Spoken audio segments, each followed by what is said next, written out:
This is the Personal Finance Show.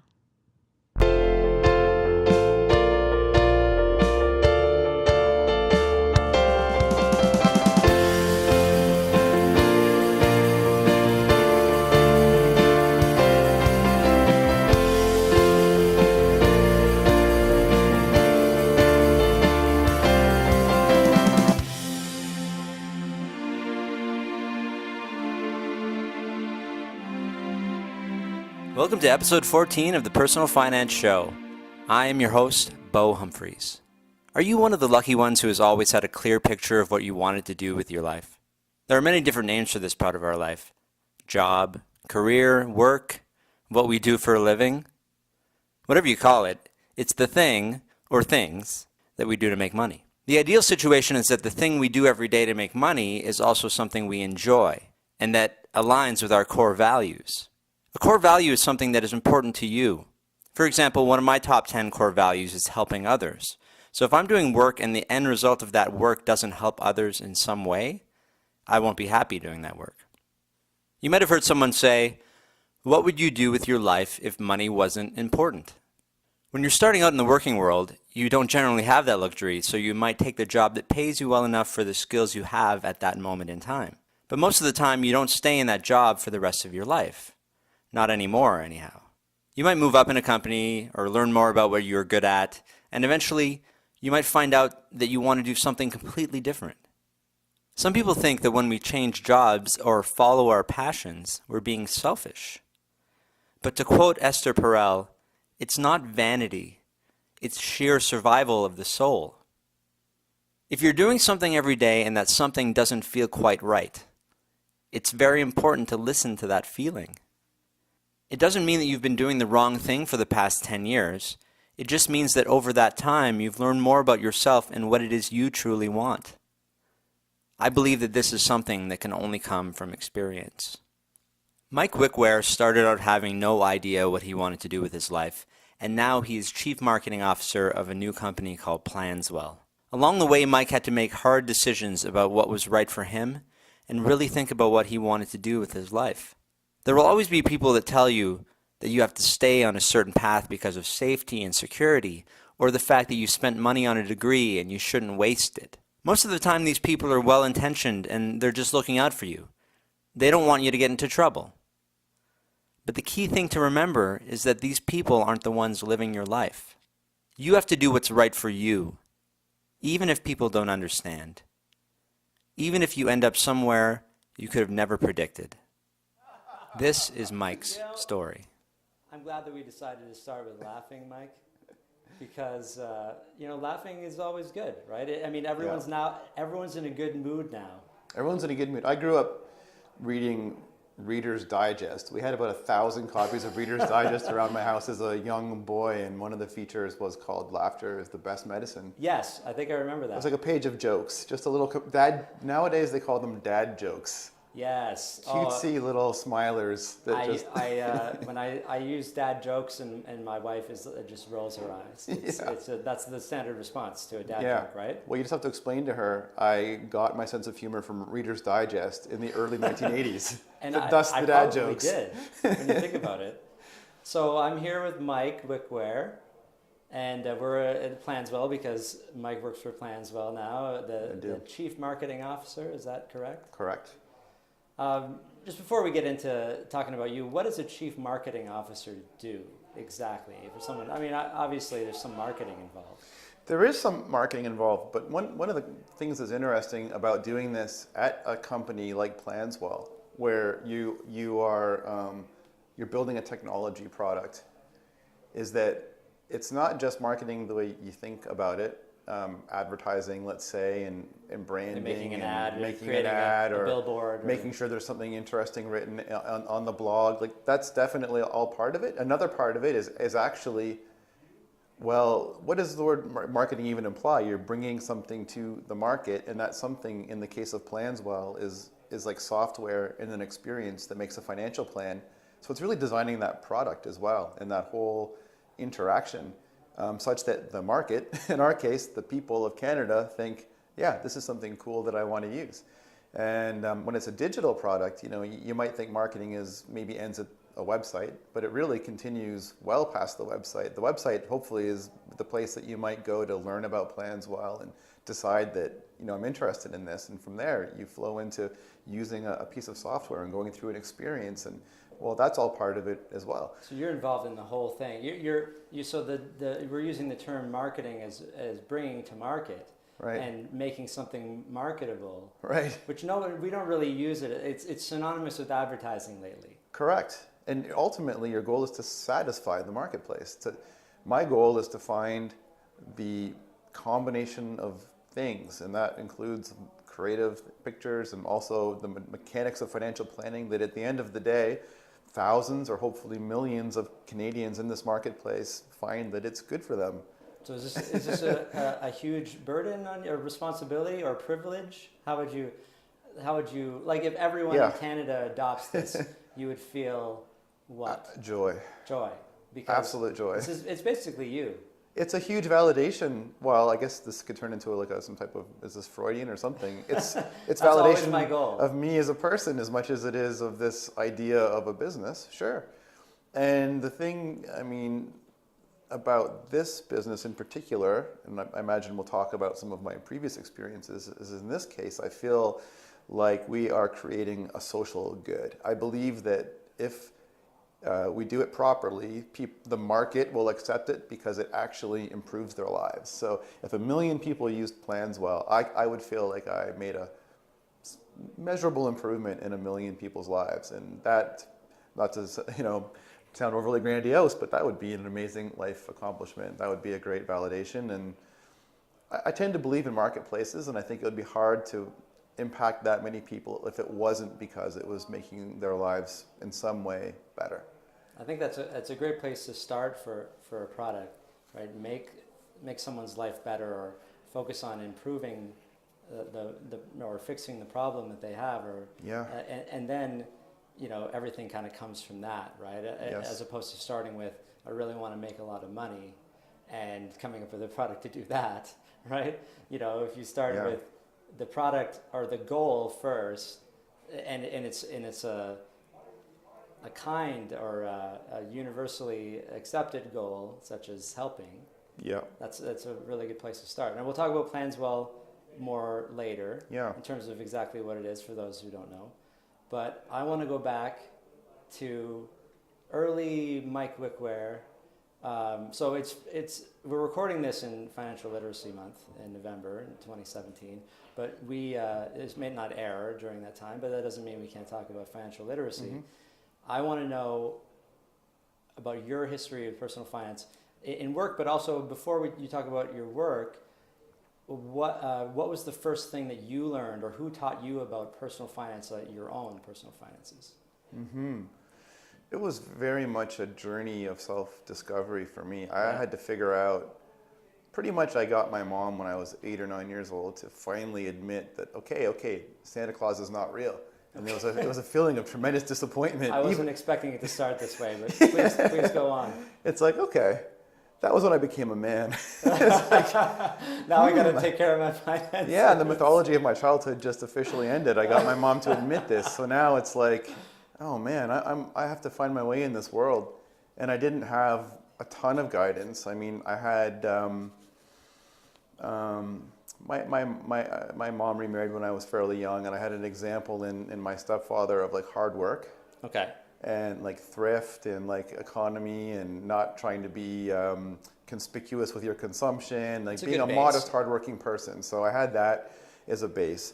My biological dad was kind of, and maybe a bit like me, kind of a dreamer, kind of a big ideas guy. He went after some big ideas in his life. So I think I had a good mix of like, you can dream big and achieve things that seem a little bit outside of the ordinary bounds. As long as you have a solid base. At the same time, that's it. You got to work hard, and you've got to be realistic, and you've got to be willing to like roll up your sleeves and show grit. So I had a nice basis in that.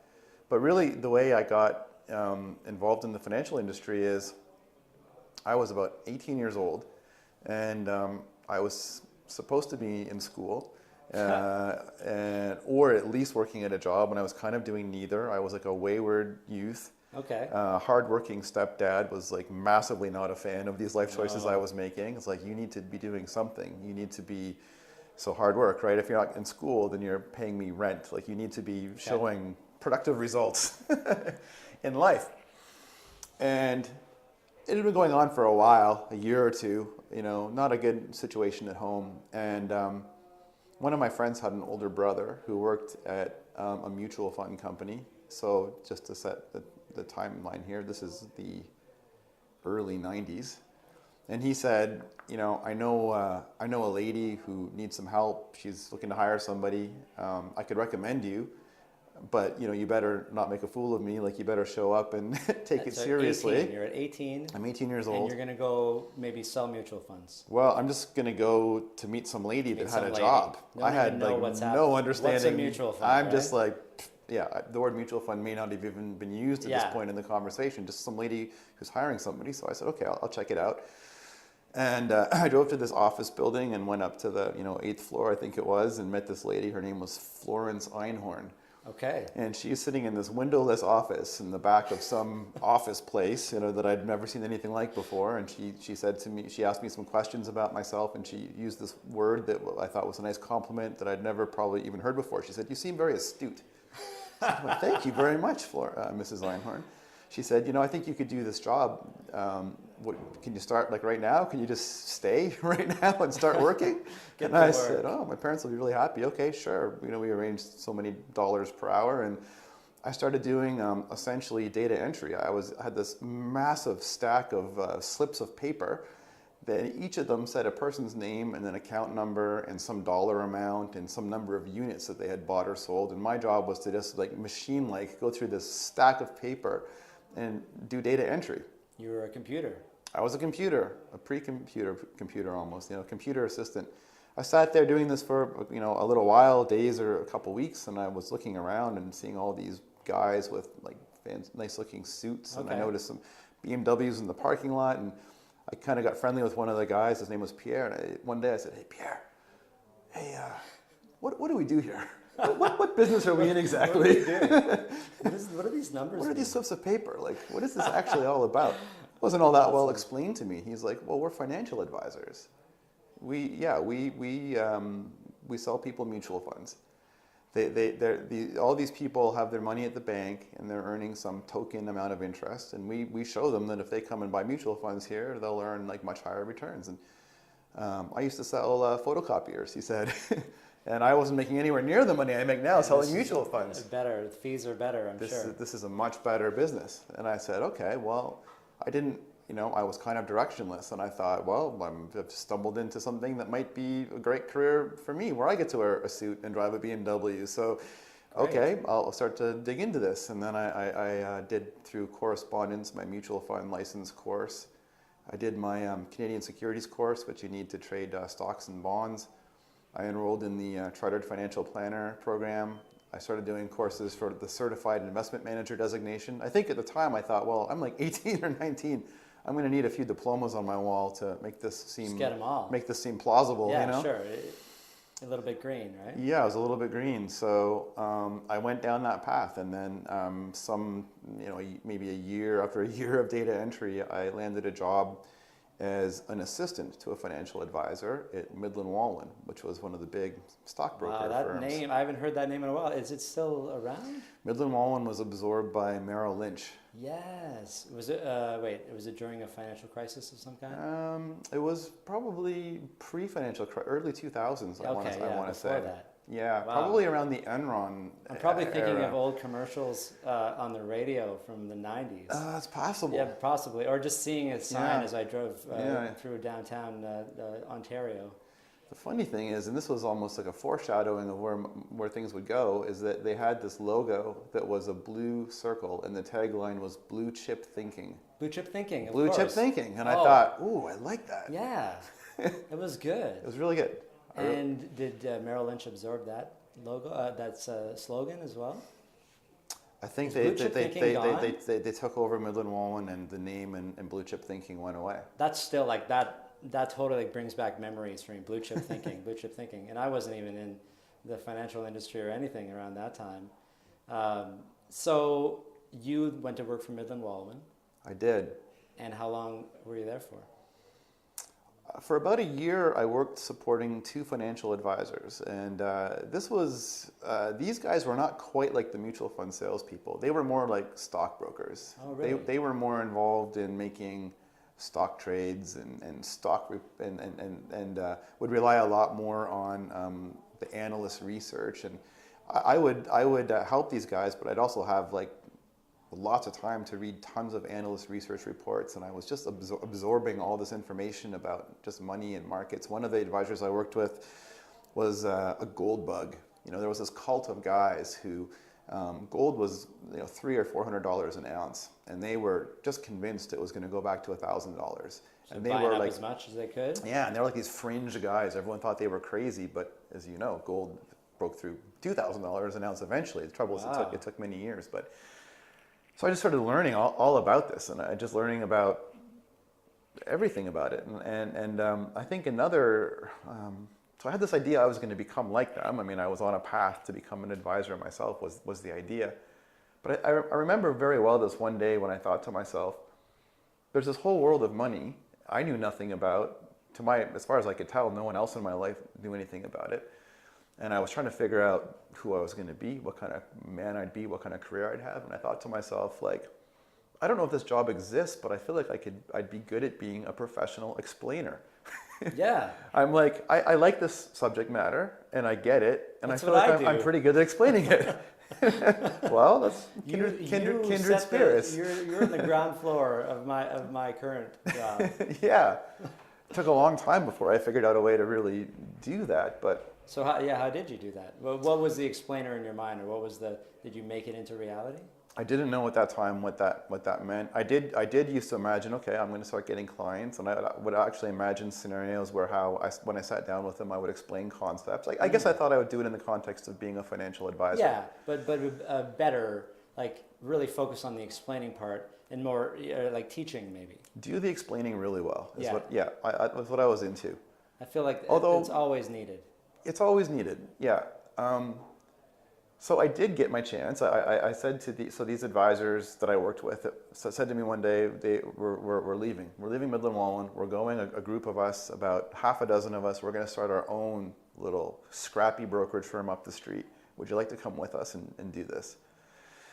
And I said yes, and so we did. We started this little shop called Alta Securities, and I asked the guys, can I start taking on my own clients? I've done all my studying. I'm now a CIM, a Certified Investment Manager. I have my licensing and all that kind of stuff. Could I start bringing in some accounts?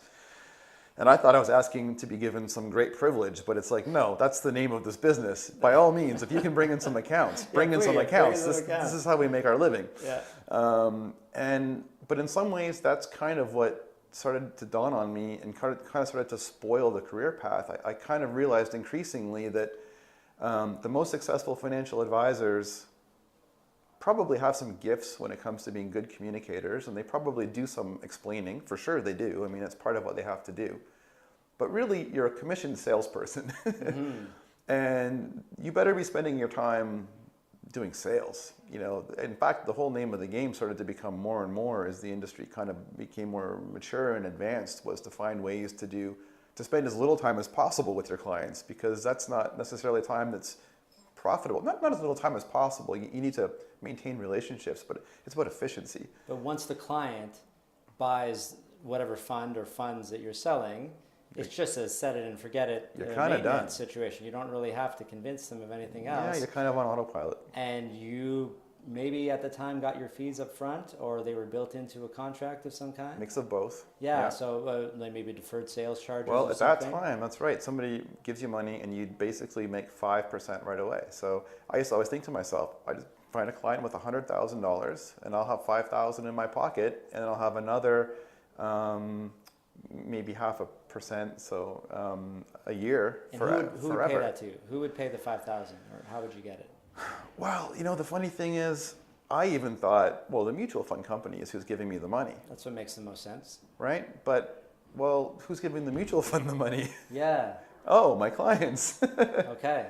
You may have heard this. Somebody used this analogy in a commencement speech, and I just love it because I think it's very applicable to the financial industry circa 1998. Okay, this is me sitting there as an advisor, realizing this is a commission sales job, but I didn't think the fees were exorbitant. And the analogy that this little story maybe you've heard is two young fish are swimming along one morning, and they pass an older fish going the other direction, and the older fish says, "Water's great this morning, eh, boys?" And the two fish keep swimming for, they kind of nod and keep swimming. And then one looks at the other and goes, "What the hell's water?" It's like you're not aware of the very basic context necessarily. You don't know you're in the matrix when you're in it. They're just in it. We didn't know these fees were appropriate or inappropriate. I mean, compared to what? There was nobody talking about it quite yet, I guess. Right. There wasn't the press that there is now, and of course, the internet and all of that, or the prevalence of internet. Yeah, and the very business model itself. I mean, it's like, okay, if I'm going to spend a month grinding it out, trying to find somebody with $100,000 to invest with me, I should get $5,000. Sure, and there's no alternative at the time. There was no alternative. There was just mutual funds or your bank account or stocks. If you want to buy, you could have your own brokerage account and try the stock market yourself, try to build your fund better than the fund managers. Correct. Right? These were the options out there, and things like ETFs and online investing, robo-advisors, weren't there. They just didn't exist. They did not. And so, but it was entering your mind that something is off about this. Is that what you were thinking? I was thinking, I have to be honest, at that time I didn't think the industry had a problem. I just thought that it turned out I probably wasn't cut out to be a financial advisor. I wasn't getting to do, a lot of my marketing successes as an advisor were by doing some good explaining. I did take a few investments that I had a point of view on and produced some nice materials about it and shared them with people. And I enjoyed that part of it, but realizing that I had this imperative to generate commissions. You wanted to be creative. Day in and day out, month in and month out. I'm like, this is not going to be the right way. Sales is a part of every job, but Correct. But you didn't want it to be your primary. Correct. You wanted to be able to create and explain. I like the focus on. I just want to explain things. Yeah, it really was Somebody just let me explain already. Yeah. So what do? I go. Well, little side note. I was also always involved in music, and that was a great creative outlet for me. And I went and sat with my boss in this job, and he saw the look on my face, and I guess maybe the writing was on the wall. He said, I don't think you're, I get that you are, I think he thought I was choosing between pursuing music, that's maybe not the soundest career decision in the world, and being a financial advisor or whatever. He basically said, go pursue your muse. I see you don't want to be a financial advisor. I said, yeah, that's kind of where this conversation was going to go. I made some arrangements for some of the clients that I did have to be helped by someone else, and I left, and So you got out. I got out. Out completely at the time. I did. I actually took a job working in the client service department of a mutual fund company because they'd hire me, and I just needed some way to pay the bills while I regathered, I reconsidered, okay, what am I going to do? Where's my direction? Where's my direction? So back to being directionless. And I was sitting in my cubicle in this call center between calls, just my couple hundred employees, decent sized company. I'm just flipping through the company directory one afternoon, and I see this name, Carol Kurtz, copywriter. I go, that's interesting. What's a copywriter do? And I'm not sure how I got the answer to that, but somehow I figured out it had to do actually with writing. And I thought, oh, well, what's that even mean? So I called her extension. I say, Carol, this is Michael from the client service department. You don't know who I am, but what do you do? Could we go, what do you do? Could we have lunch and you could tell me what a copywriter is? Okay. She said, oh, sure, yeah, I'd be happy to. So she told me, I explain things all day. You're kidding. That is what you do. I write brochures and websites and speeches and ads and I just communicate all of the things about that people use to explain. Yeah, I was ecstatic. I said, "Oh man, I can't believe this. This is too good to be true. I could do this job, and it would be the perfect job for me." That's awesome. I don't know. You might be the only person who's looked in a directory, saw copywriter, and said, "Yes, I know that I need this. I know that I want this." So that's incredible. So you started doing that? So I went to the marketing department and I said, could I volunteer to do some type of a writing assignment to show you that I'm good at explaining this Sure, stuff? yeah. And they said, yep, sure. We need this brochure about RESPs, Registered Education Savings Plans. We need a pamphlet about this that explains what these things are to people. And I said, I'm on the case. And You I have to do all the desktop publishing stuff too? and no, all that? no, they had just people. the writing. They had So people to do that. DTP people? Just the writing, just Okay, the writing. Although you'd okay. work with the designer and think, maybe the chart could be like this, and we could show people that Yeah. the government grants will add this much to the pie chart. So sure, there was some In context, visual yeah. thinking involved as well. And I did it, and they said, oh, this is great, and.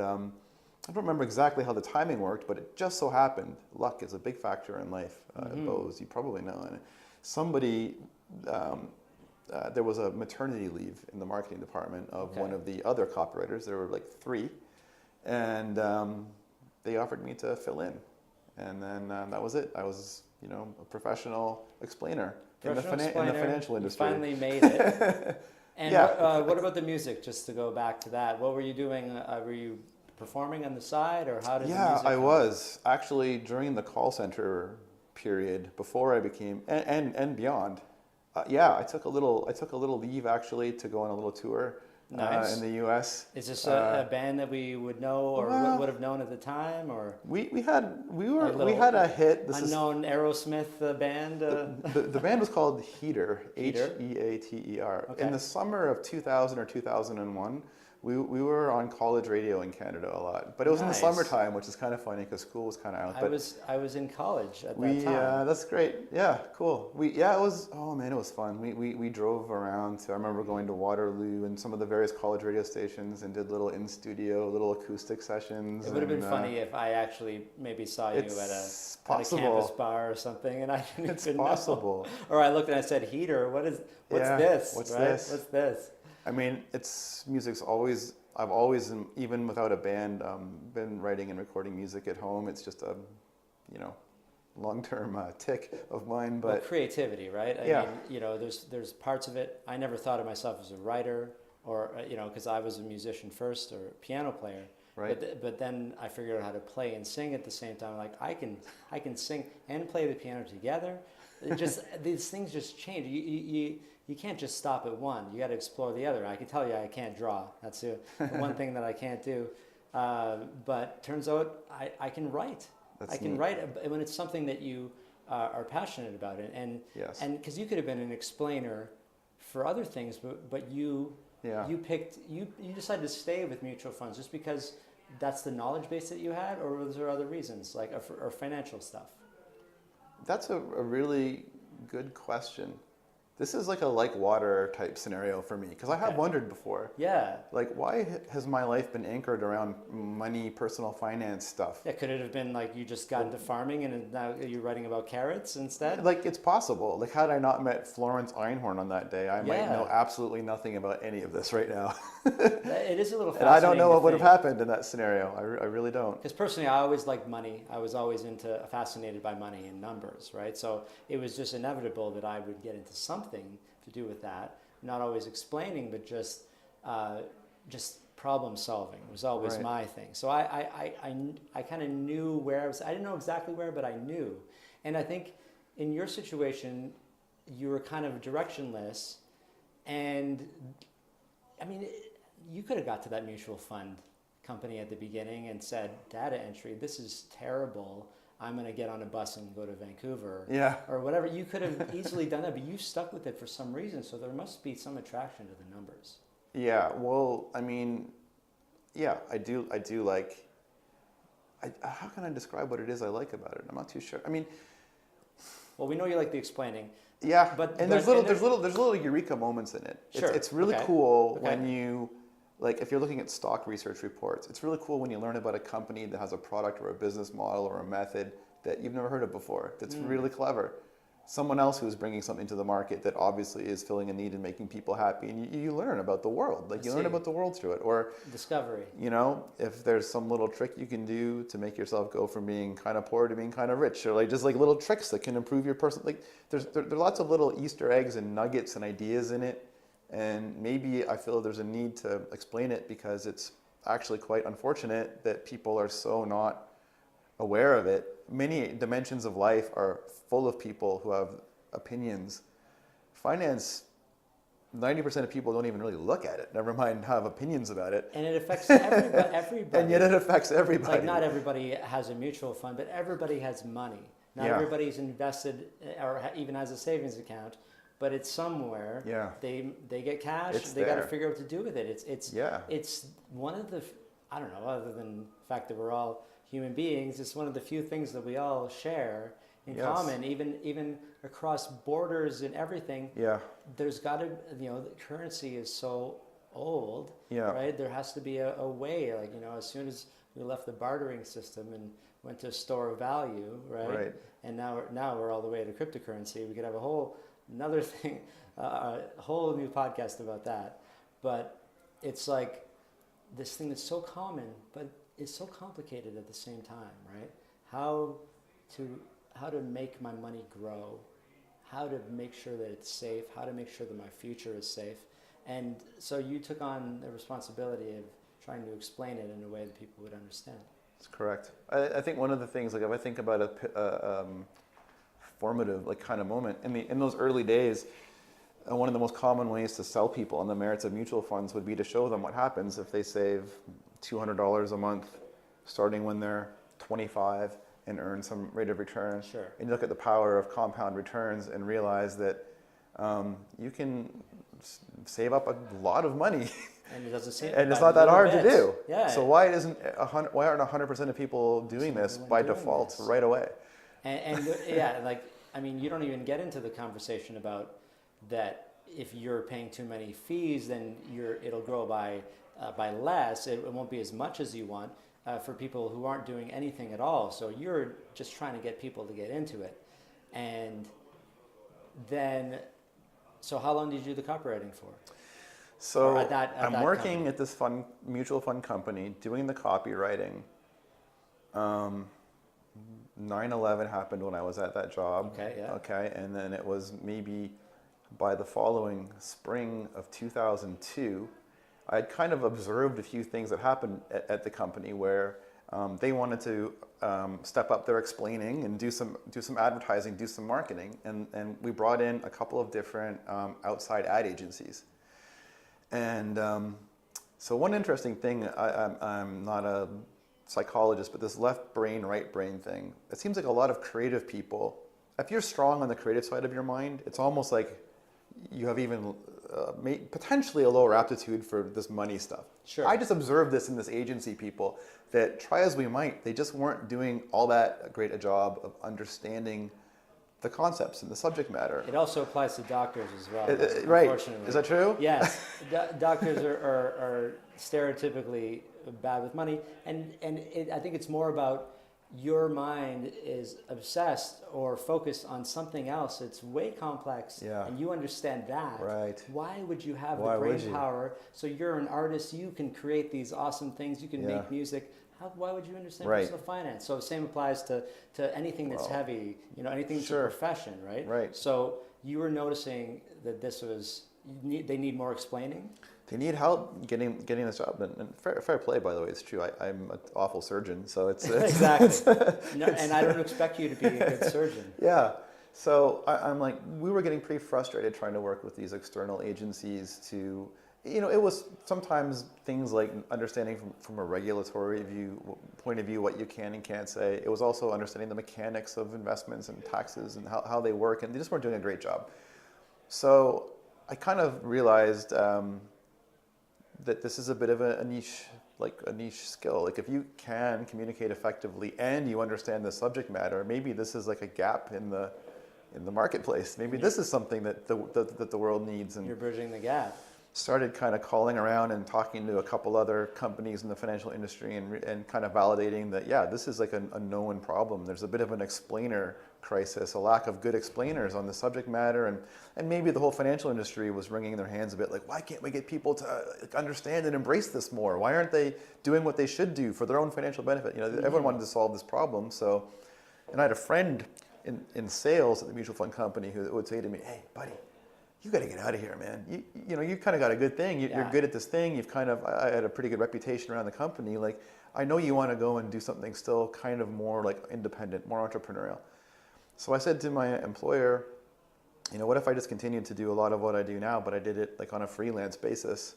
Sure. And they didn't love the idea, but they liked working with me, so they said yes, which was a massive leg up to help me get started and go out and be an independent person. And then I called all the various financial industry people I had met in my several years of working at that point, and everyone else I'd ever met, and said, this is what I'm doing now. I'm going to be a copywriter to the financial industry. I'm going to help companies solve this problem and do marketing and advertising and communicating on this subject matter. And it started to just go really well. It was fantastic. In the first few years, I think I had 30 different companies that had hired me for projects of various sizes.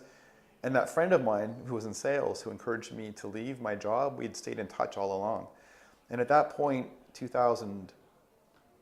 by 2006, I had 30 clients, and I'd been staying in touch over the past five years with my friend.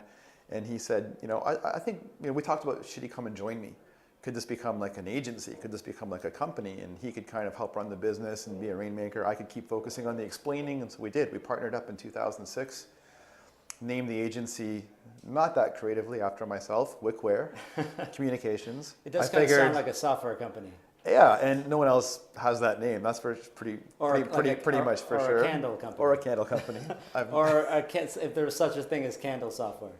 Right. Or people have said like wicker. Isn't that an insult? Like a basket weaving course? It's kind of like interesting. Professor People Wickware. went all the way there, eh? Basket weaving 101. And then so you had to explain that it was not that. I had to explain that. We became partners and kept running with it. And yeah, there were a lot of companies that needed help trying to get some of these concepts across, and we started to hire people and build a bricks and mortar company. And so your partner, did he take over the sales? Pretty much. So I say he, was it a he? He. Yes. Yeah. And because what's funny is, even though you might not have felt cut out for mutual fund sales, you're selling yourself, right? I think we're all good at selling something we believe in. So you're selling the explaining service. Yeah. But even then, that meant you were doing less explaining. Yes. Or less creating of explanations. So bringing in the partner was a good move. Yeah, and a subtle distinction too. I don't know if this is of value to anyone to hear this, but as much as I believed in all the principles of doing the right things with your money, I had a few times as a financial advisor when somebody said to me, well, why did this happen in the market? Or why did this mutual fund manager do or not do something? And I thought, well, I don't exactly know the answer to that. And that doesn't give you as much confidence to sell as knowing that something that you totally own and know. I can account for myself. I know the work that I do will be good, and if it's not for any reason, I can correct it. I'm in control, and I can sell that with a lot of confidence. When you're selling, I found in selling something that I couldn't totally be accountable for the quality of the product. It's kind of tough because it's like, well, I don't know. Yeah, I think, the mutual fund didn't do very well. I don't know what to say though. That's a little bit beyond my control. Well, that's one of the hardest things for financial advisors to explain, is it not? Right. When something, because everyone loves to promise green pastures in the future, but we all know that there's ups and downs in the market, and if somebody decides to say join your become a client of yours just before an economic downturn, right? That it almost you become a therapist, almost a psychologist, trying to explain to them, this is what happens, this is the timing, just sit through it. Yes. And so you're right, you don't have any control over, but you do have control over the products you create to help people try to sell their own products, right? And that's what you were doing. Yeah, I viewed my job as, you have to be a little bit agnostic, and my job was to understand whether it was an asset manager or an insurance company or a mutual fund company, or someone in that space. What do you do? Like, who are you, and what do you do well? What do you want people to understand about what you do? And I became pretty good at helping them put that story across in a way that was sound and relatable and understandable. Because you figured it out about yourself first. It's right? true. Who are you? Well, I mean, we're all working on who are you, right? I mean, it's a loaded question, but what do I do well? Right? Yeah. What do I? And I think what we're told is you do what you know and what you spend a lot of time learning. So you have all of these financial designations, and it's not like you're completely removed from it, but you're not doing the stuff that was on the securities course, No. right? You're not. You don't need that. I'm sure it's an asset, especially when you were first trying to get business. People trust that you know what you're talking about, and you can translate and explain for them. But how did you ever have a situation where you were like, should I just keep doing this because I work so hard? Should I keep like being in the mutual fund biz? Like do these letters, did I waste my time? You ever have any regrets or anything about that? Not necessarily No. regrets, but just thoughts that or maybe everyone's telling you, oh well, like if you get a law degree, you should practice law, right? No. The only person who almost I love my brother dearly, but he's the person who seemed the most disappointed that I wasn't going to continue to be a financial advisor. He thought, you were some like wayward 18-year-old loser. Then you became a financial advisor, and the family, like a chorus of applause. Yes, he's gonna turn out okay. And now you're gonna walk away from that. That's crazy. And why do we crave or part of us need this approval, right? When you know deep down that you wanted to do something else. You wanted to. Yeah, I knew what I wanted to be on the day that I realized I just want to explain things. And I think you're right when you kind of hinted at it earlier. It might have been something other than money. It could have been. I think that's the core thing that. Yeah. Like I'm a little bit of a skeptic on the whole 10,000 hours, anybody can master anything camp. It's true. I think talent is a bit, or not even talent, but just your natural disposition, your natural strengths are really important to try to figure out what they are, and then figure out where you can best apply them. Because you'll be more successful probably than trying to do something you're actually not that great at, and you'll probably enjoy it more. Even in music, actually, I love writing songs and I love recording songs. I make home recordings. That's the thing I really, really love. Going out and performing live, I actually didn't love that much. And that's going to be a hindrance if you're trying to become a rock star. That's right. But you recognize, the band Steely Dan, they were a big fan of just making the music, and they barely wanted to tour. Actually, when they went out, they wouldn't pay enough to their crew. They refused to pay more than they felt that they should, and no one would go on tour with them. By design. So they kind of set it up to fail, because they really only cared about making these songs because they had them in their head. They just needed to get them out. And when somebody would come in and play for them, say a professional saxophone player, they would tell them exactly how to play the part that is in their head. And when they would try to deviate from it, they would say, no, it's this way. Is that right? And even someone who might be like an excellent performer or improviser. And so sometimes you just know what it is that you want to do, right?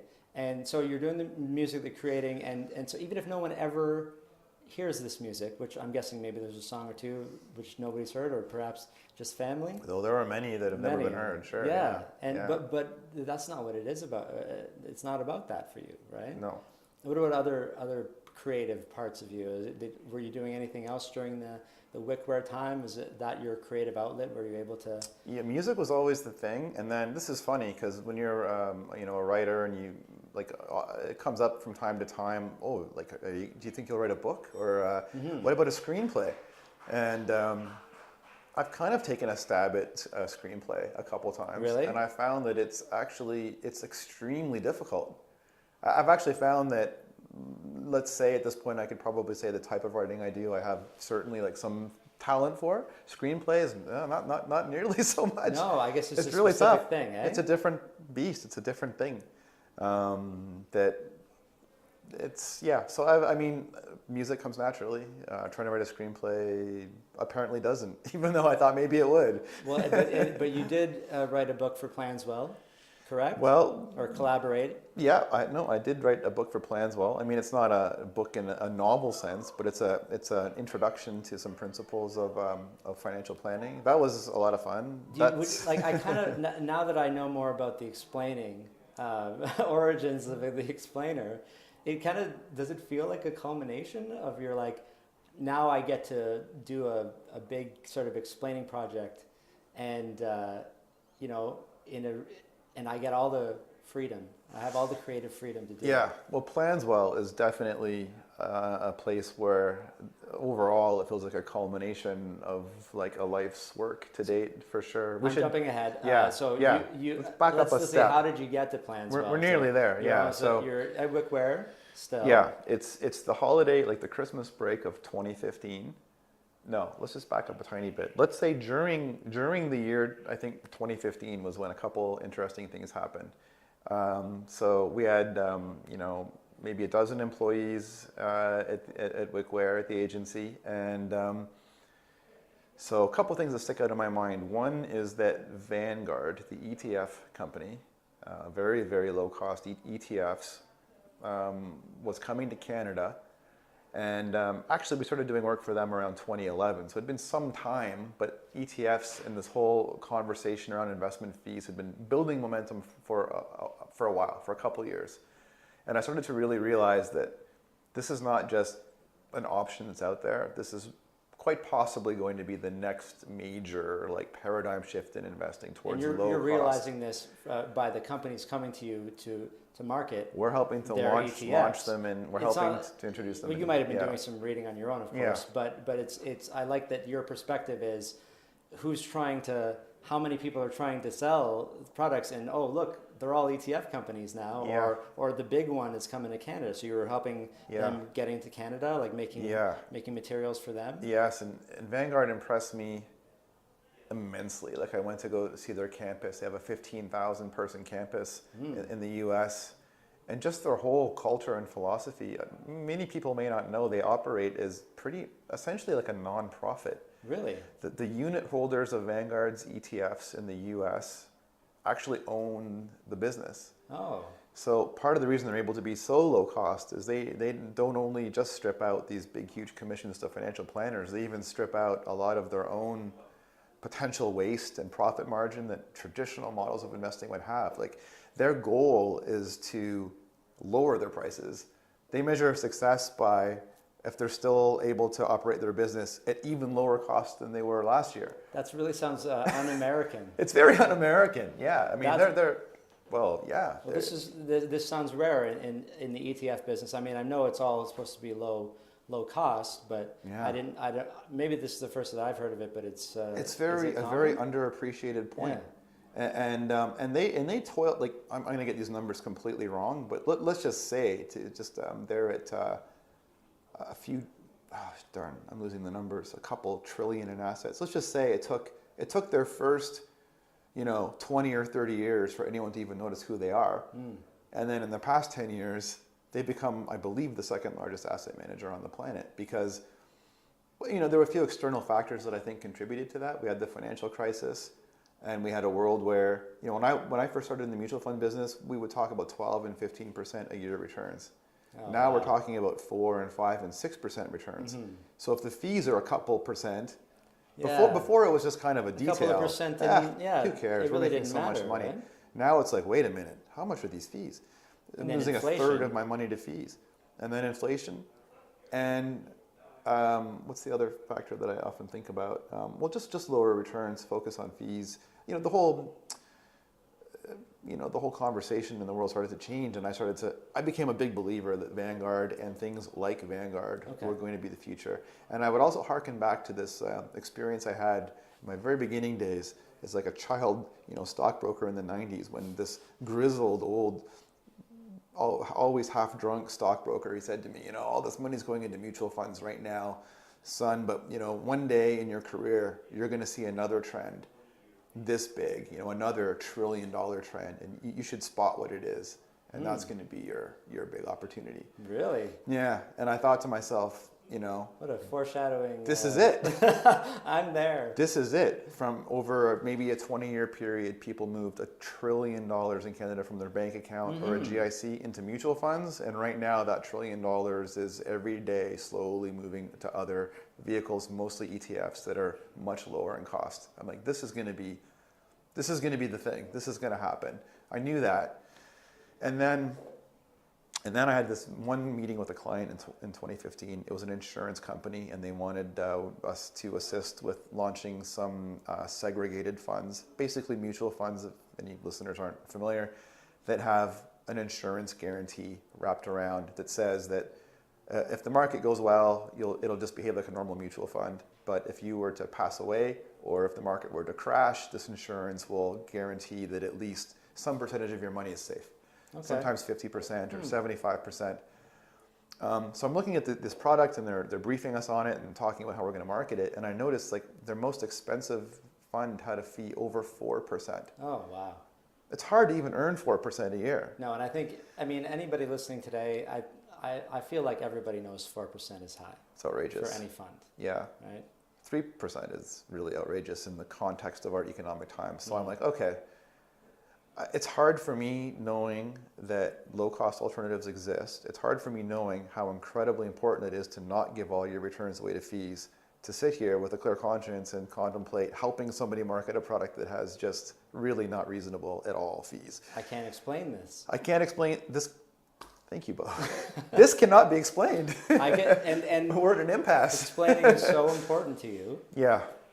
And I'm realizing it's more than just explaining. It's explaining something that you believe is a good product, which of course would bring you forward to the next step. So you had this epiphany, sort of. Yeah, it's the Christmas break of 2015, and I'm thinking I'm at a crossroads, maybe like I was when I was sitting in client services, between being it's another one of these turning points, and I'm like just devouring all this online content about startups. It's like these low-cost investments are great.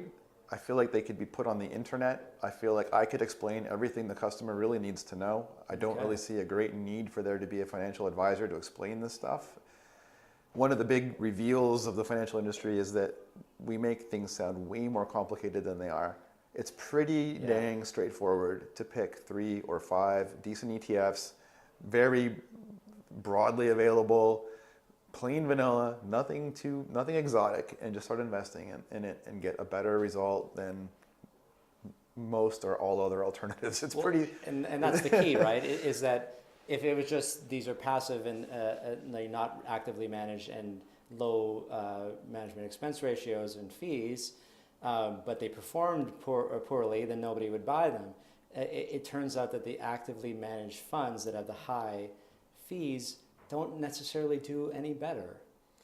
And there was data being amassed about this over the years, and finally enough to make people understand that it wasn't worth the extra fees. Correct. One of the, and you might think that that's playing around with statistics, or you might think, well, maybe that's just a recent effect, or you could try to talk yourself out of that. But one of the ways that I find helps people appreciate this a bit is that when a stock is bought or sold on the stock market, there's a buyer and a seller. There are two parties that have decided to exchange a share at some price, and essentially the person buying thinks that's the right thing to do, and the person selling thinks that's the right thing to do. Only one of them can be right. This stock is going to rise or fall in value. That's true. So all these Bay Street firms, Wall Street firms, multi-billion-dollar pensions, corporations, they employ the best Ivy League data scientists, mathematicians. They build algorithms. They have legions of analysts, all dedicated to being the right guy on that transaction. All be the right guy. It's impossible. It becomes, the stock market is not like Vegas. It is a thing that goes up and has value over time. But trying to pick who's going to win, that is like Vegas. That's true. In terms of individual. Over time, you're going to be right about half the time. It's just going to average out. You can't have all of this intellectual firepower all trying to outsmart each other and really believe that any one group will prevail over any period of time. Over time, we kind of all end up with roughly the same returns. And that's kind of the idea behind passive investing. You could try to outsmart everyone and only pick the winning stocks, but you'll be wrong roughly half the time. So you might as well just buy one of everything and just go along for the ride. And that's very, very, very cheap to do. You don't need any scientists or algorithms. You don't need much to do that. It's really quite amazing. So all that noise kind of just tends to cancel out. And unfortunately, a lot of people still feel that a financial advisor's job or your job as an investor is to somehow outsmart the whole world and win, but it doesn't actually work that way. It's a bad place to start, right? It's just about getting, well, I mean, we should start with what are your goals for money, and we can have a whole other conversation about that. But so you have this epiphany, you make a decision at this point? Well, at that point, the only decision I made was I started to work on an idea for a fintech company. I was going to call the idea Marshmallow. Okay. Based on this... Veronica Mars, are you a fan? No, this comes from a 1970s experiment at Stanford. Okay. Where they put a kid in a room with a plate with a marshmallow on it. Yes. And would say to the kid, I'm going to leave the room right now. When I come back in a few minutes, if this marshmallow is still here, you'll get a second marshmallow. Perfect. And it was a test about delayed gratification. Yes. And it was interesting to see how kids fared at resisting the first marshmallow. And how did they, typically? Well, it's mixed. It's mixed, yeah. And but some of them eat the marshmallow. Some of them eat the marshmallow. And the research shows, though, that the kids... Whatever you do in that experiment when you're like 8 years old was quite predictive of how you were going to treat the rest of your life, as it turns out. Somewhat. At 8 years old? They found a correlation. They found the kids who were able to wait for the second marshmallow had better economic outcomes, more post-secondary education, healthier body weight, all kinds of outcomes in adulthood that seem to be correlated. I mean, we all know that being able to set a goal and work towards it with discipline is pretty important to achieve things in life. So this is a microcosm of that. So my idea was an idea that other people have developed since then a little bit. I thought, I just kind of wanted to use some behavioral insights to help people make a little bit better decisions now. So I don't know if it's been a while since I've thought about this. I don't know if I'll explain it all that well, but let's suppose you had the Marshmallow app, the theoretical Marshmallow app, and you were out making a purchasing decision. You were thinking about buying a coffee at Starbucks, let's say. It was going to cost $3. You could look at that as $3. If you buy a coffee with it, it is just $3 that vanished. Or you could look at what that $3 will become in 10 years, 20 years, 30 years. So it's kind of like, do you want the coffee now or do you want $1,000 later? I believe this is what Warren Buffett does with everything. Right. Which is why he can't bear to part with any of his money. Because he's like, oh, I can't buy that hamburger. That hamburger's worth $80,000. Right. And sure, I mean, like, in moderation, please, right? I mean, have the hamburger, though, you got billions, but, that aside. So Marshmallow was going to tell you this. Yeah. And you would make the choice with a little bit of extra explaining. There was a matrix of about 6 of those types of little insights that would be able to nudge you in the moment. Mm-hmm. Go ahead and buy the coffee if you want, but if you don't, you could tell the app, invest that $3 for me instead. I like it. And then you could potentially, people don't want to talk about how much money they earn, how much money they have. These are taboo subjects. So you wouldn't say, I just invested $3. That's kind of not a very braggable thing anyway. But you could say, I just put $1,000 in my marshmallow just went up by $1,000. You could talk about money in its future terms of its future value. So the marshmallow would be a future value. Would be like the future value. The second marshmallow is what you get. Future you. Future me made $1,000. Future me made $1,000. And you could talk about that because it's non-specific. It doesn't reveal too much about your personal finances. And I thought partly one of the things I wanted to achieve out of it was creating some way or some context that people could actually talk about money brag about it on social media. I mean, you brag about what you did at the gym or what you cooked in the kitchen. You never brag about having made a good financial decision. It's just not sexy. It's just not talked about. It's too revealing. A lot of reasons. It's like, how can we find ways that people can do it? Well, people feel judged if they haven't done it, right? People That's feel what it really judged. comes down to. We've made this stigma. I mean, one of the first question I asked when everyone did the Planswell podcast was, what if there was a situation where you had a project at school and you were 15 and you had to get your parents to do a financial plan with you? Right. And the whole idea of talking about that is it makes everyone uncomfortable. Right. And why? Like, I know why. I just wish it wasn't so, because people wouldn't get into financial trouble as much as they do, because they could talk to, like, I did a whole video on payday loans, and if you just talk to your landlord and say, hey, I'm not going to be able to get rent this time, can I have a couple of weeks? Maybe the landlord will say yes. But because you don't feel like you can do that, you go get a payday loan. And now you're in this cycle. Wow. And that kind of thing, it all just comes down to what you're talking about. There's no dialogue. So you're trying to do something, which is the only way you're going to get the foot in the door with Marshmallow. Yeah. And so did it just stay in concept mode, or did you develop it? Yeah, so I thought, I've got this agency I'm running all day. I'm going to start a side project to explore this. And I went to a couple of, I discovered over this holiday break, I'm like, okay, there's this whole methodology around how you can build a startup. There's this whole idea about how to bootstrap an idea and all this kind of stuff. And there's also this community, a tech community in Toronto. So I signed up for a couple of fintech meetups and events, and Nice. I know I learned that, okay, well, one thing I'm going to need is a technical person who could actually help me stitch this together. I was kind of doing the legwork to learn about the regulatory issues that would be involved. I was working on this on the side.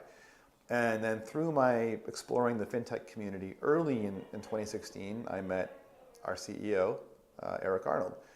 And we were, very aligned on had similar missions in mind, had similar interests. He was working as a financial advisor, and we had, we were in a very similar place. And he had a different idea, though, which involved financial planning. And it didn't take too long for me to realize that, Marshmallow is a neat idea, and using little nudges and behavioral type of cues to get people to do good things with their money is a great goal.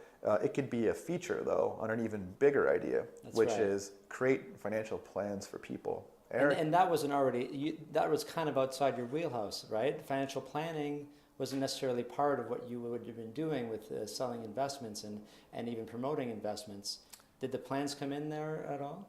Yeah, no, good point. Not strictly speaking. I mean, I did work with one of my clients was a financial, I don't know if I should, give them some promotion here, but TE Wealth is this great financial planning type firm in Toronto. So I had exposure to people who did planning, but most of our work involved investments and insurance. Here at Planswell, we talk about borrowing as well, and that's an area where I hadn't had a whole lot of exposure, mortgages and borrowing. But it's all connected. It's all part of helping people understand. Yes. And as you guys like to talk about, you can't really understand one thing without understanding the other. You can't say, I have all of this money to invest, but you don't have any insurance. Right. And then, so you lose your job, or you get critically ill, say. Yeah. You don't have the insurance, and then your investment money kind of disappears, doesn't it? Correct.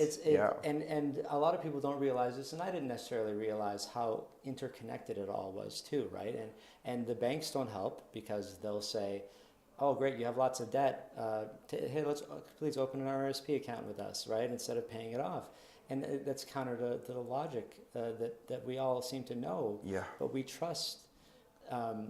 And I wasn't fully aware of this, but a lot of people in the financial industry don't have a fiduciary responsibility.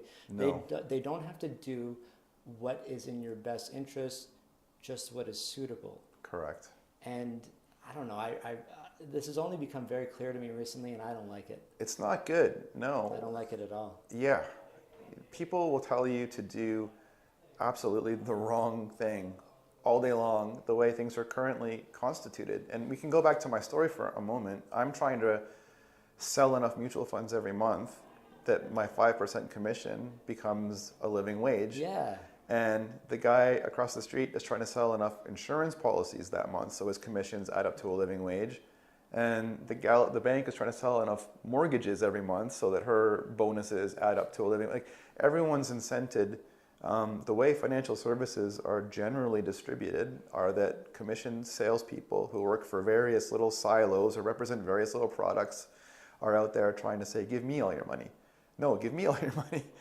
The linchpin, the thing that makes this all work, and it was a huge light bulb for me as well, is the plan is first. What is objectively the right thing to do? How much money do I need to save? How much insurance do I need to make sure that if something goes off the rails, I have a safety net?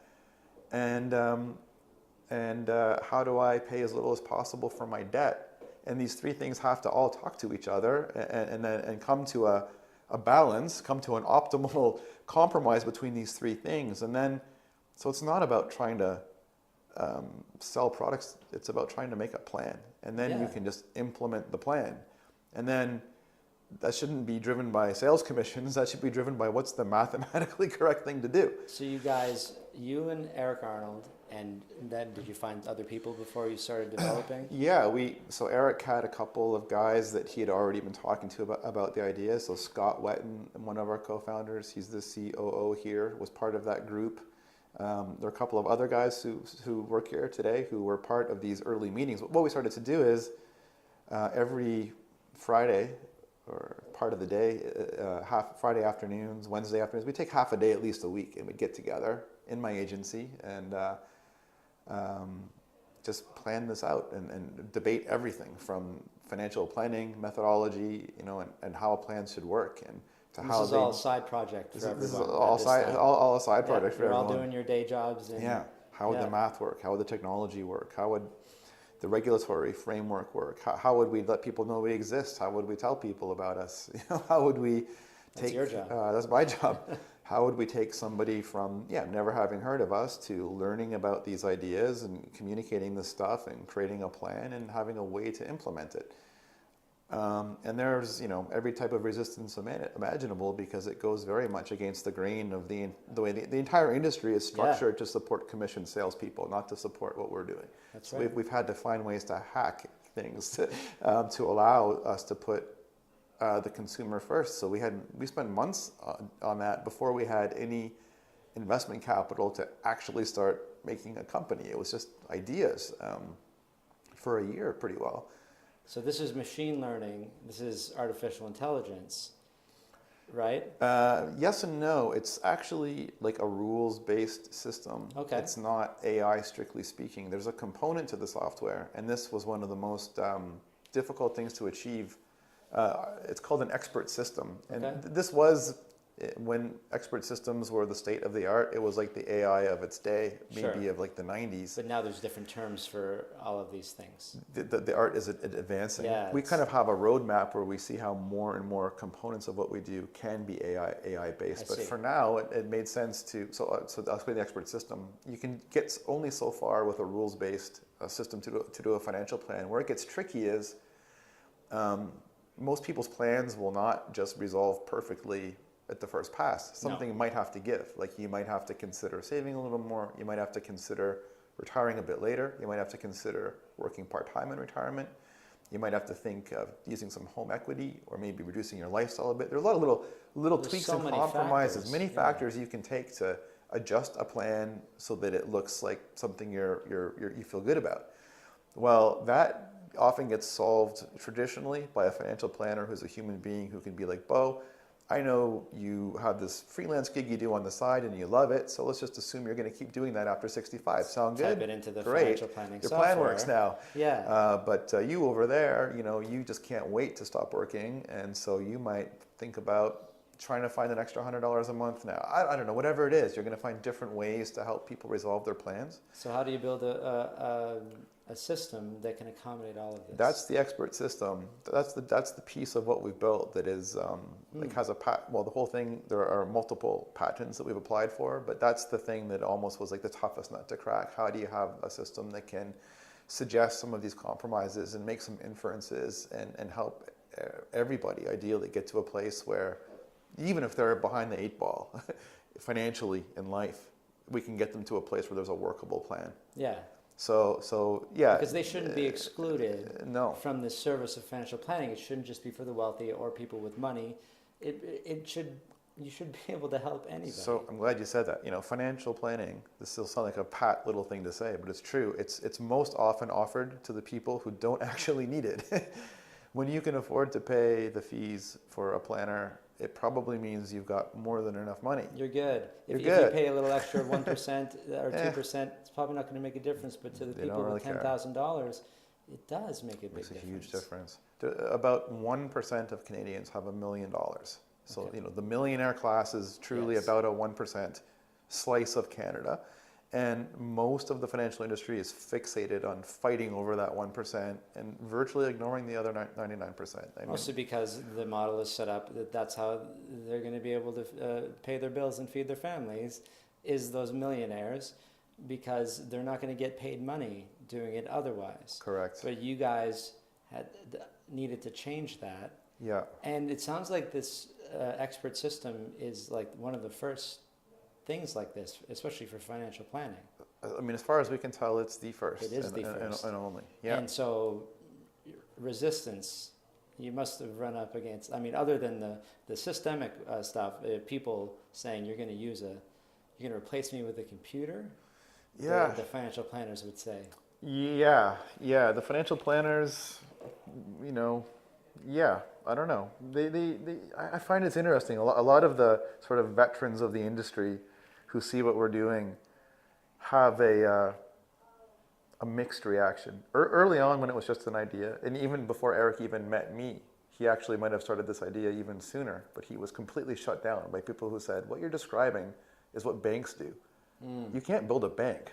Are you crazy? Yeah. And he was like, I don't know, maybe I'm crazy. And sounds like a challenge. He just kind of shelved it for a couple of years. That's actually part of the early story. And then when we met up, it kind of was, we reignited the idea because it started to appear that no, people are actually starting.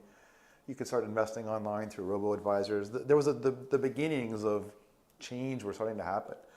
And then we realized it won't be easy, but you can do this. It can be done. And some of it is very leading edge, absolutely. What kept you guys going, though? Like, what? I'm sure there was opportunities to just shut it all down and say, this is just a frivolous, or just a pipe dream, which people have done probably in the last 10 years. Well, it's not feasible. Can't do it. Yeah. One of the things that kept us going was running experiments, some advertising, and asking people, like, do you want a financial plan in so many words? Okay. And finding out, yes, in droves, they actually did. Everybody wants it. Everyone wants it. They can't get it because, as you said, if you've got $10,000 and if you're going to need some insurance that's going to cost $29 a month, there's no financial advisor it's worth their while. But those people need and want those things. So we want, my advice to people in general who are contemplating a new business is I say don't fall in love with your solution, fall in love with the problem first. Make sure it really is a problem that people want to satisfy. Yes. We could have spent millions building the most incredible financial planning software only to find out that no one cared. That's a mistake that unfortunately there are too many entrepreneurial journeys that end with that harsh realization. Yeah, it's true. We first were like, no, this is definitely something people want. We've proven it. We've spoken to these people. We've done it at small scale, doing problem interviews, just talking to people about their experiences with financial services and what they wish could be different or better. And they were telling us things that very much aligned with what we thought the answer should be. So we're like, there's no doubt if we are able to fulfill the need, if we're able to execute this and make this possible for people, they will want it. So that's what has made it unthinkable to stop. We have to figure out a way to do it. Someone has to, and we've come this far. Someone's got to do it. So when did you make the decision that, well, all of you, I guess, maybe was it simultaneous? We're all gonna leave our current jobs, and some people didn't. I know Scott was probably one of the last ones, maybe one of the last ones. I'm not sure. Oh yeah, the last. And now he lives in the closet. Correct. That's a completely That's another different story. podcast. But Yeah. you come on over to Plansville, you can see what I'm talking about. And but eventually everyone decided to make this their full-time thing. And how long did that take? Yeah. You said that you got the first funding in the summer. Yeah, we got our first funding. Actually, we spent our first investor dollar in May of 2016. And by September, or even actually by August, just a couple months into it, I knew that I had set myself on a crash course with destiny. Like, I can't have a foot in two different worlds. And to be totally honest with you, it's such a big life change. And for a minute there, I thought it would be possible to still do what I did with my agency and also be a big part of Planswell. It didn't take long to realize that was a completely unrealistic idea. Was it a values thing or a time thing mostly? Both. Yeah. Both. It's like, okay. Or you would have to turn away some clients that didn't align with what you were You going have to turn for. away clients. You just cannot possibly be trying to disrupt an industry that you're also helping to prop up at the same time. Like, it's one or the other. You Like, have to it's be a fully, shit or get off the pot that's scenario. True. They were in conflict, weren't So there was an ethical or like a values-based conflict, and there was just the harsh realities of time and bandwidth, and there was just the overwhelming passion I had for this idea that I wanted it to be all-consuming. This is not at all, for nobody here is this a halfway proposition. Mm-hmm. Like, we are all in. Everybody. And wanted to be, and it was a very like almost I was almost numb in a way, or shocking to tell my staff, to tell our clients that we're gonna be winding up the agency. It actually ended up continuing. One of our very amazing key people in the agency, Stevie Crozier, kind of renamed the agency Listen Communications and continued on and continues to work with some of our former clients and has added some awesome new ones. And so there was an okay ending for everybody, but it was still pretty felt not catastrophic, but it was pretty jarring to spend 10 years. What was your name? With my name on the door of this company. 15 years and 10 with a staff and all this infrastructure, and then shift gears and pivot to something completely different. But it had to be that way. There was no other way to do it, and I think it's worked out. So you basically are responsible for building, as we talked about at the beginning, which it seems like it was days ago, at the beginning of this podcast. Are we running long here? No, not running long. Edit ruthlessly, bud. I really like, because we've gone through your whole life as I wanted to, but it just seems like there were so many things that happened that from when we talked about marketability and your job to make this and bring it to market. Yeah. And so now it is to market, is it not? Or is it almost that you're almost at the point of really publicly allowing everybody in, are you not? Yeah, we started in July of this year, 2017. We were at a point where the technology and the infrastructure and all the parts were in place enough to start.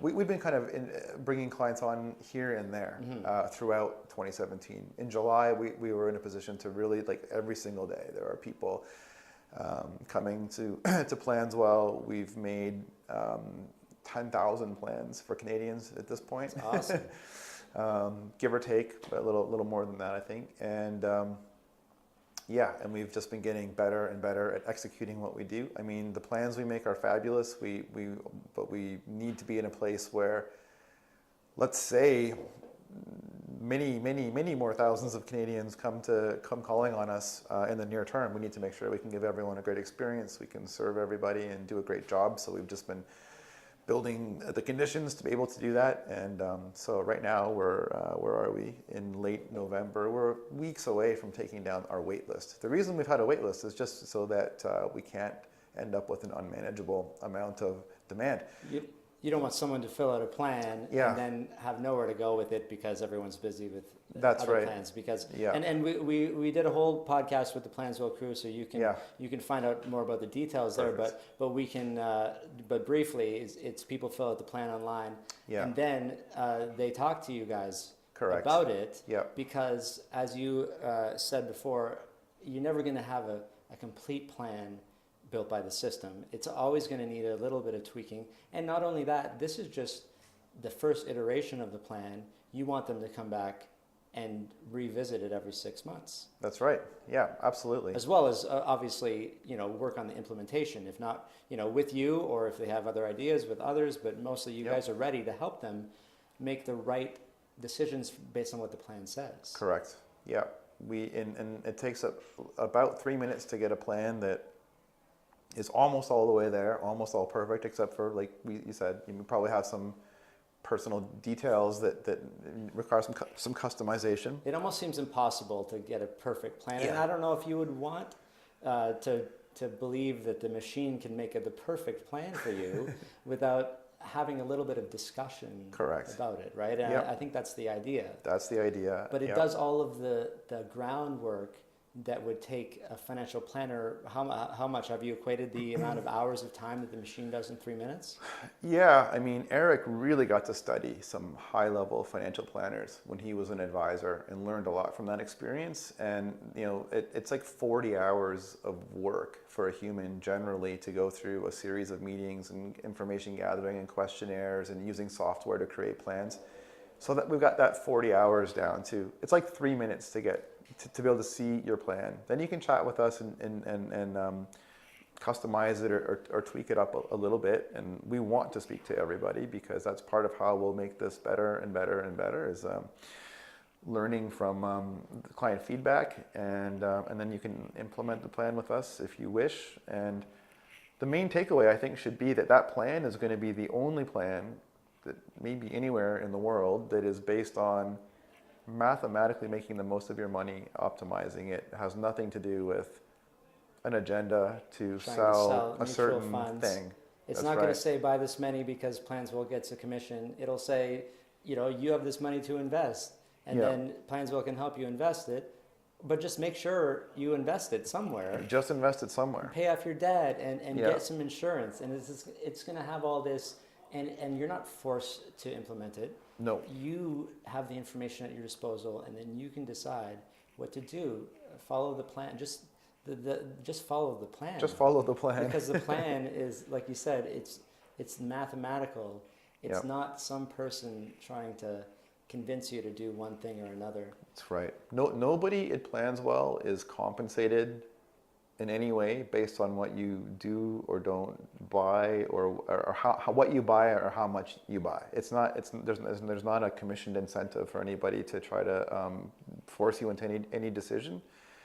And another thing I'll just say on this quick that's different is I feel like even when I hear you read this back to me, I think, but I don't have a lot of money or I don't want a plan to tell me that I have to come up with a whole bunch of money that I don't have. That I'll never pay my credit cards That off. won't happen. We look at the budget as it is. We look at the money that you currently spend on your lifestyle, your hobbies, your interests, your fun. We don't touch that money. That's yours. Sometimes we use the expression we're a crystal ball company. We're not here to tell you have to stop drinking so many lattes, but we can tell you if you do drink, assuming you do drink lattes, this is how things are going to work out for you. Mm-hmm. And if you decide, oh man, maybe I should cut back on the lattes, we can show you what a difference that would make. That's right. But we're not here to tell you that you're overspending or you need to stop doing something you enjoy doing. It's just telling you what's the best you can do with what you've got. And if you want to make changes and then see how that changes your plan, feel free. You can remake your plan every day if you want. if you want. if you want. And so I think this is we've come full circle, I feel, from,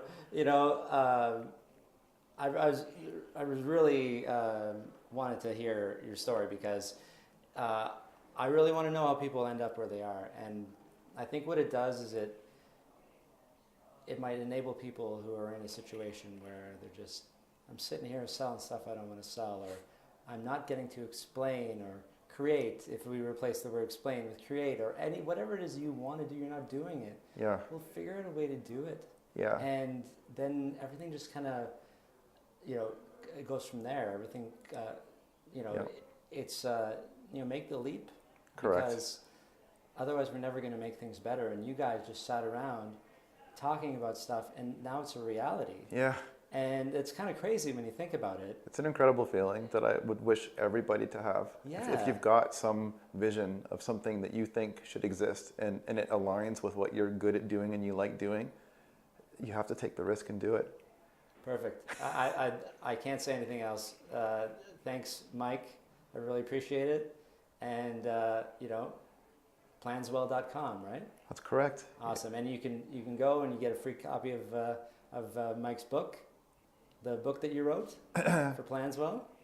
Can you still get that? Yeah, the Feel Better About Your Money book. Great. Illustrated by someone from the UK? Tamara, actually, who's from Serbia, an Serbia. incredible overseas artist. Who does amazing work. All of the illustrations and art that you see on our website or in our book, it's her work. And it's just the illustrations just make everything fun and accessible, and I really like that. So, planswell.com, Mike Wickware. Thanks for telling your story. Thank you, Bo. And for being on the show. My pleasure. And that's episode 14 of the Personal Finance Show. If you'd like to find out more about Planswell, just head to planswell.com. If you decide to build a free financial plan, please let the Plan Pro know that you heard about Planswell through the Personal Finance Show, or go to my link, teamplanswell.com/Bo. That's teamplanswell.com/BEAU. Next week on the show, I have Randy Cass, founder and CEO of Nest Wealth. If you enjoy listening to the Personal Finance Show, please show your support by subscribing and leaving a review on iTunes or on your favorite podcast app. No time for a review? Just leave me a star rating. It takes 2 seconds on iTunes. InvestWisely.ca is where you can find all of the show notes and links and, of course, all of my blog posts. And I'd love to hear from you, so please feel free to send me an email at bo@investwisely.ca.